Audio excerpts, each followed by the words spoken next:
शांति की बातों के बीच रूस यूक्रेन में युद्ध बढ़ा, एक दूसरे पर दागे 100 से अधिक ड्रोन। क्या ऐसे होगा सीज फायर? नमस्कार, मैं प्रतीक भाटिया और आप देख रहे हैं देश और दुनिया की तमाम बड़ी खबरें। रूस और यूक्रेन के बीच शांति की बात तो हो ही रही है, लेकिन दोनों के बीच शांति सिर्फ बातों में ही हो रही है। सीज फायर को लेकर जैसे जैसे बातचीत तेज हो रही है, वैसे दोनों देशों का एक दूसरे पर हमला भी तेज हो रहा है। दोनों देशों ने एक दूसरे पर शनिवार रात भर हवाई हमले किए और इसके साथ ही दोनों पक्षों ने अपने अपने क्षेत्रों में दुश्मन के 100 से ज्यादा ड्रोन देखे जाने की सूचना भी दी। दोनों देशों ने यह हमले ऐसे समय में किए जब 24 घंटे से कम वक्त पहले रूस के राष्ट्रपति व्लादिमीर पुतिन ने अमेरिकी राजदूत स्टीव विटकॉफ से मुलाकात की। इस मुलाकात में यूक्रेन के साथ 30 दिन के युद्ध विराम संबंधी अमेरिकी प्रस्ताव पर विस्तृत चर्चा भी की गई थी। यूक्रेन की वायुसेना ने शनिवार को कहा कि रूस ने रात भर 187 ड्रोन और एक बैलिस्टिक मिसाइल दागी।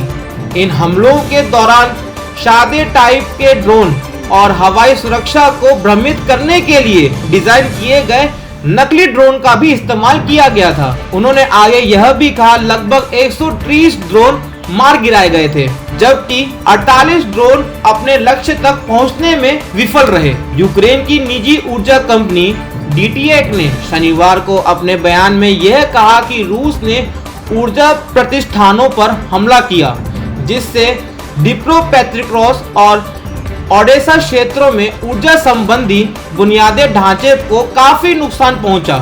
कुछ निवासियों को बिजली के बिना रहना पड़ा। वहीं रूस के वोल्गोदिर क्षेत्र में ड्रोन से गिरने के क्रोस्नो अमेरिकी जिले में आग भी लग गई, जो लुकोइल तेल रिफाइनरी के बेहद ही करीब था।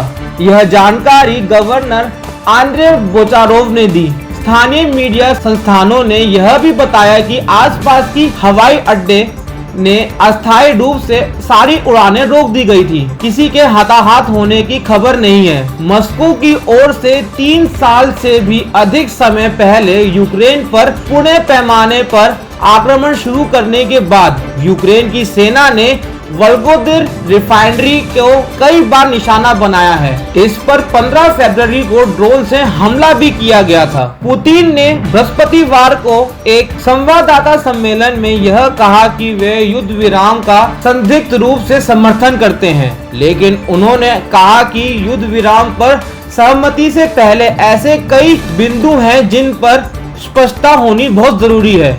यूक्रेन के पहले ही युद्ध विराम प्रस्ताव का समर्थन कर दिया है, लेकिन देश के अधिकारियों ने सार्वजनिक रूप से संदेह जताया है कि क्या रूस इस समझौते का पालन करेगा। ब्रिटेन के प्रधानमंत्री कीर स्टारमर की ओर से आयोजित पश्चिमी सहयोगों की ऑनलाइन वार्ता के बाद शनिवार को कीव के पत्रकारों से बातचीत में यूक्रेन राष्ट्रपति वोलोदिमीर ज़ेलेंस्की ने दीर्घकालिक शांति योजना पर चर्चा के लिए 30 दिन के पूर्ण युद्ध विराम प्रस्ताव पर अपने देश का समर्थन व्यक्त किया।